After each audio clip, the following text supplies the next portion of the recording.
నా న్యూడ్ పిక్కులు గీడు పిక్కులు ఏం లేదు. నేను మొగనే వదులుకొని ఇమ్మడి రవి నా బమ్మడిది కాదు, అర్థమవుతుందా? నేనేమంటున్నా అంటే అట్లాంటి జాబ్ ఇచ్చి డబ్బులు ఎవడైతే ఇట్లా వేసుకోపోతుండో వాడిని పట్టుకొని మీరు అదే వాంది తప్పని అంటారు. కాదు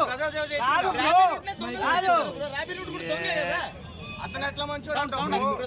ఒక నిమిషం, ఎడ్యుకేటెడ్ పీపుల్ కి అతను ఇన్స్పైర్ అయితే దొంగలే తయారవుతారు, బయటికి ప్రయోజకులు ఎవరు రారు. అట్లాంటి వాళ్ళని సపోర్ట్ చేయొద్దు. సరే అన్న సపోర్ట్ చేయడంట నేను సపోర్ట్ చేస్తున్నా.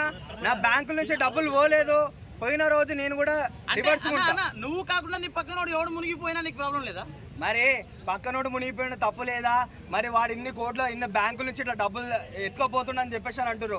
మరి ఏ రోజు ఒక ప్రొడ్యూసర్ ఇన్ని కోట్లు పెట్టి సినిమా తీసిండు, దానికన్నా ఎక్కువ రావాలనుకుంటుండు, ఇట్లా వ్యాపారం చేస్తుండని చెప్పేసి నీకు ఎప్పుడు అనిపించలేదా? ప్రశాంతంగా ఒకటే క్వశ్చన్ నేను ప్రశాంతంగా చెప్తా, చెప్పండి. సరే, ఇప్పుడు సినిమాల రేట్లు పెంచడం వల్ల నేను ఇట్లాంటి వాళ్ళకి సపోర్ట్ చేస్తున్నాను అంటున్నారు. ఇతని ఇన్స్పిరేషన్ గా తీసుకొని రేపటి నీ ఇంట్లో నీ కొడుకో నీ కూతురో నేను సపోర్ట్ చేస్తున్నా అంటలేను, వాడి వల్ల నేను సినిమాలు చూస్తున్నా అని చెప్పి చెప్తున్నా. సో ఓవరాల్ గా చెప్పాలంటే ఇమ్మడి రవి నా బమ్మడిది కాదు, అర్థమవుతుందా?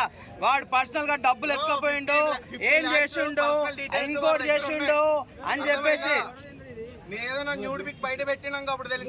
నా న్యూడ్ పిక్కులు గీడు పిక్కులు ఏం లేదు. నేను మొగనే వదులుకొని అట్లాంటి లంగేపారాలు అట్లాంటి దొంగేపారాలు నేను చెయ్యలేదు.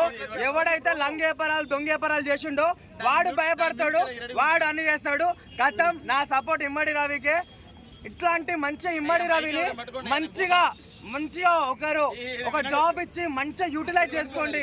అయ్యా గవర్నమెంట్ మీకు దండం, అట్లాంటి వానికి ఒక జాబ్ ఇచ్చి మంచిగా యూటిలైజ్ చేసుకోండి. జాబ్ ఇస్తే దేశం నాశనం అయిపోతుంది. లేకపోతే ఈయనకి ఇవ్వండి.